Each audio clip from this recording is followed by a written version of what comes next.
বন্ধুরা, আজকে এমন একটা ভালোবাসার গল্প বলবো যে গল্পটা শুনলে আপনার চোখেও জল চলে আসবে।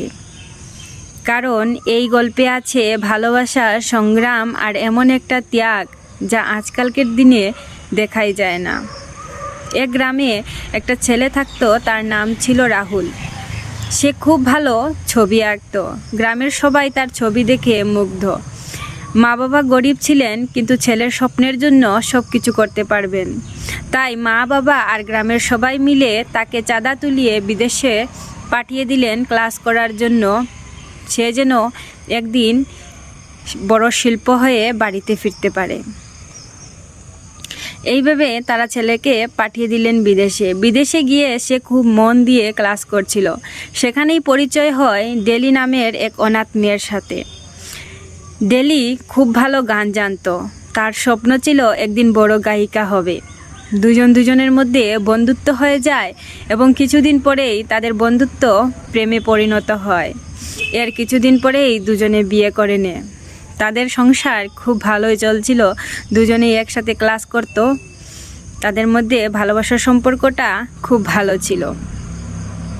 ছেলেটার কাছে যা টাকা ছিল তা কিছুদিনের মধ্যেই শেষ হয়ে গিয়েছিল।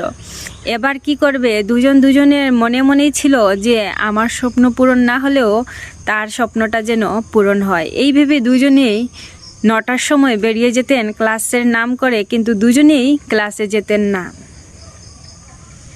দুজনেই শ্রমিকের কাজ করতেন, কিন্তু কেউ কাউকে কখনো বলেননি। মাসের শেষে ছেলেটা 1000 টাকা এনে ডেলির হাতে দিয়ে বলল, এই টাকাটা আমি একটা ছবি বিক্রি করে পেয়েছি। একজন ক্রেতা এসেছিলেন দোকানে। তিনি বলেছেন এই ছবিটা ওনার খুব ভালো লেগেছে, এই জন্য এই 1000 টাকা আমাকে দিয়েছেন। ডেলিও তার কাছ থেকে আরও 1000 টাকা বের করে দিয়ে বলেছে, আমি ক্লাস শেষে একটা মেয়েকে টিউশনি শেখাই। টিউশনিতে তাকে গান শেখাই, তার জন্য আমাকে এই 1000 টাকা দিয়েছে।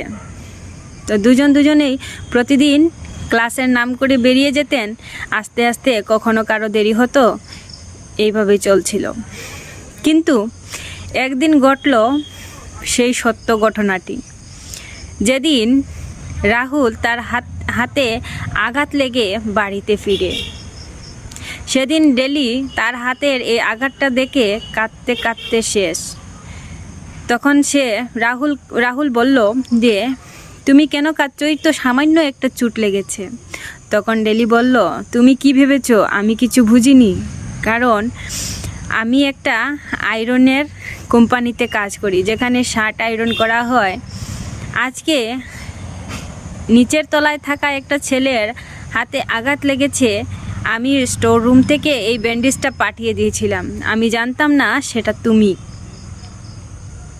ছেলেটাও তার মেয়েটার গলায় জড়িয়ে ধরে কাঁদতে শুরু করলো। ছেলেটা ভাবতো মেয়েটা ক্লাস করছে, তার স্বপ্ন পূরণ করবে। আর মেয়েটা ভাবতো ছেলেটা ক্লাস করবে, তার স্বপ্ন পূরণ হবে। কিন্তু দুজনেই দুজনের স্বপ্নের জন্য যুদ্ধ করে যাচ্ছেন। এই গল্পটা এমন একটা অদ্ভুত গল্প যেটা মন ছুঁয়ে যায়। তো ভালোবাসা মানে স্যাক্রিফাইস। দুজনের জন্য স্যাক্রিফাইস করেছেন। বন্ধুরা, ভালোবাসা মানে শুধু ভালোবাসি বললেই হয় না। ভালোবাসা মানে নিজের স্বপ্ন ত্যাগ করেও অন্যের মুখে হাসি ফোটানোর নাম। আজকের দিনে এরকম ভালোবাসা খুব কম দেখা যায়। আপনার মতামত কমেন্টে অবশ্যই জানাবেন।